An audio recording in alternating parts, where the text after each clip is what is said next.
Hey everyone, welcome to Satisfactory News.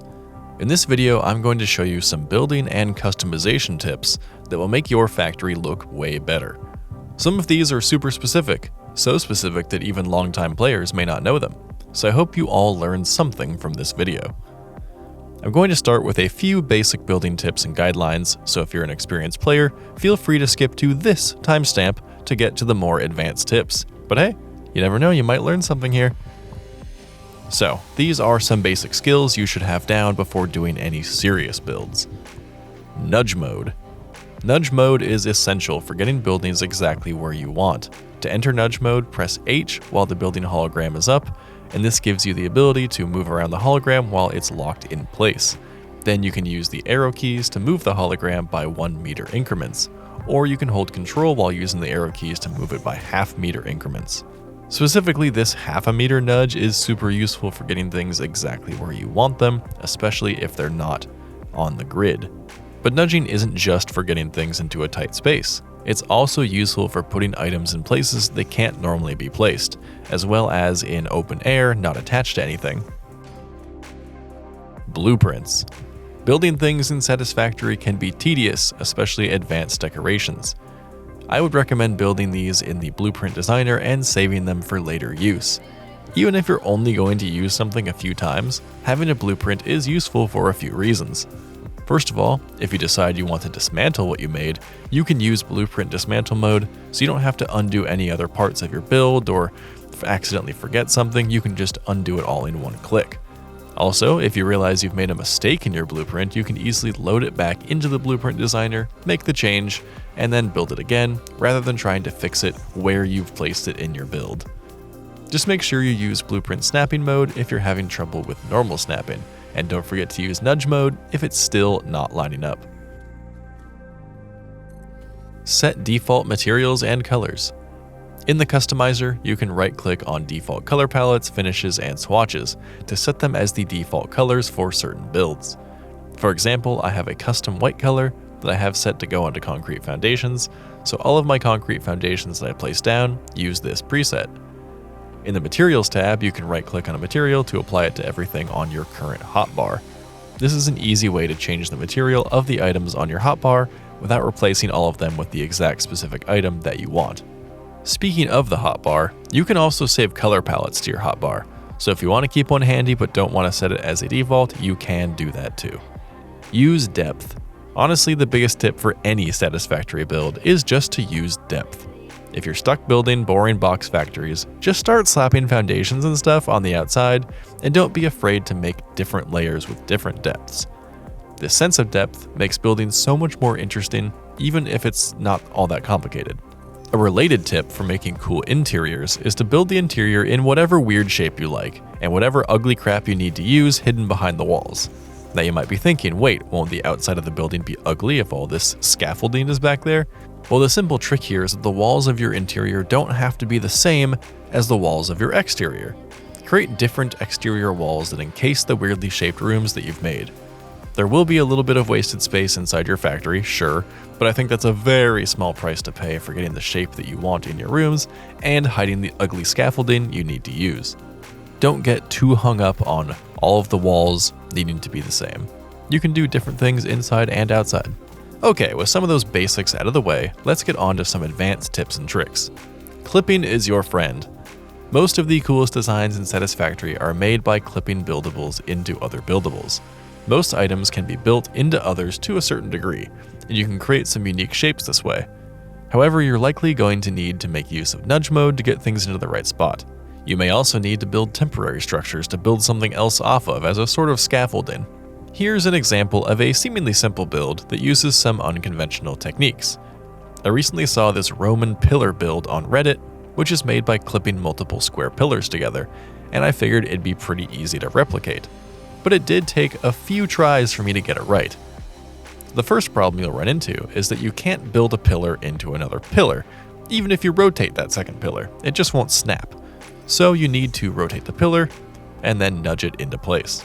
But then you'll notice that you don't have any further rotation controls for the pillar, at least not on a foundation. But you get more control over rotations if you build a pillar on top of another pillar, and we can get those precise rotations by holding Control and using scroll wheel. However, if you're standing on the same level as the pillar, you won't be able to place it while holding Control, it'll just snap to the side. So go ahead and get high enough that you can see the top of the first level of pillars.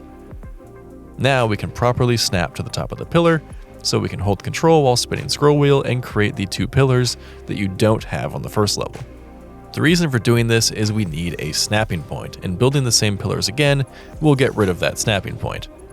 There are multiple rotation points that you'll find while spinning the pillars, so just make sure you center the rotations between the existing pillars, if that makes sense. Basically, you'll have 4 evenly spaced pillars rotation-wise. Now that you have 2 different pillars on each level, use the snapping points to add in the missing pillars on each level, and now you have a full 2-level pillar. Building like this can be finicky, so give it a close inspection and make sure that it's evenly spaced and rebuild if you need to. Once you've confirmed that it looks good, you can scale up as high as you like using all of your new snapping points and even turn this into a blueprint.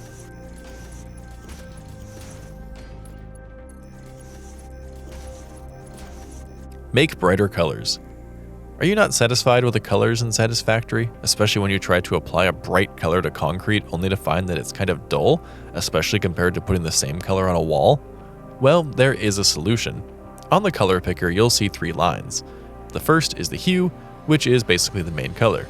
The second is the saturation, which is how intense the color is.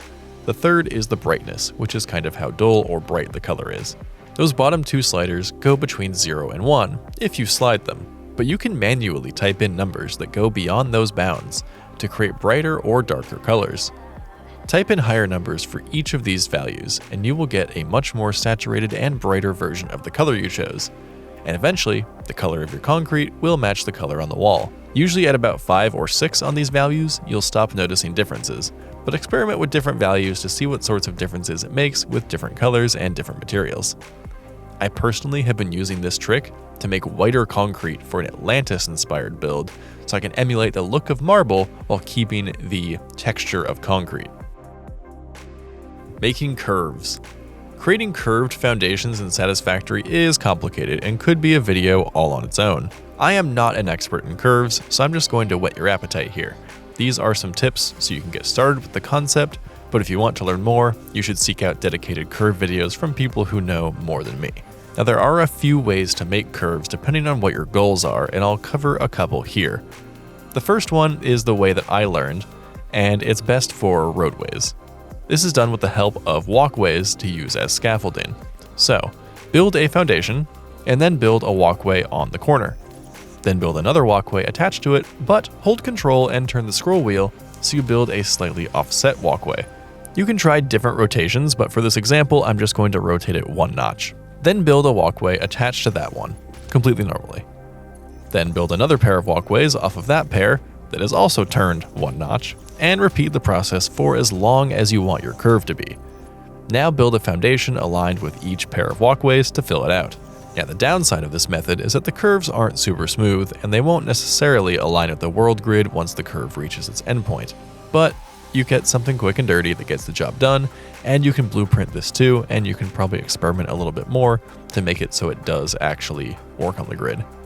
You can also use beams to help create a curve. This exact method is a bit too confusing and finicky for my taste, but you can essentially use beams to align foundations, and that's the trick we'll be working with.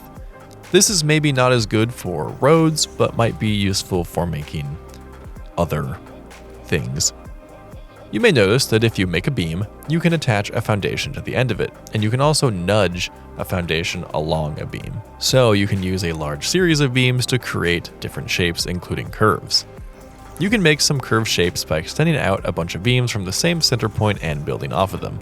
This can get pretty messy, fast, and you will probably need to delete beams along the way, as well as lock foundations to beams and then use nudge mode to get them into position.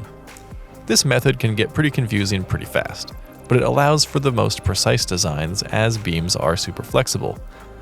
You'll notice that I'm having to use foundations to keep the beams flat on the ground, and I'm having to use freeform mode to get beams into the exact angles I want, and even then you have to get the beams positioned very precisely to achieve the proper angle, and even after fiddling with this example for a while, I still couldn't quite get it perfect. But hopefully you can see how this can be applied to custom designs beyond just curves, and it unlocks some more ideas for you.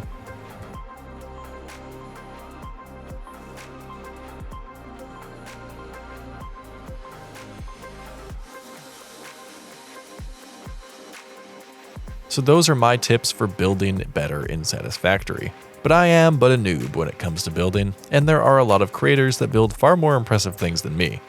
Leave your quick tips in the comments below and let me know if you learned anything from this video, and I'll see you in the next one.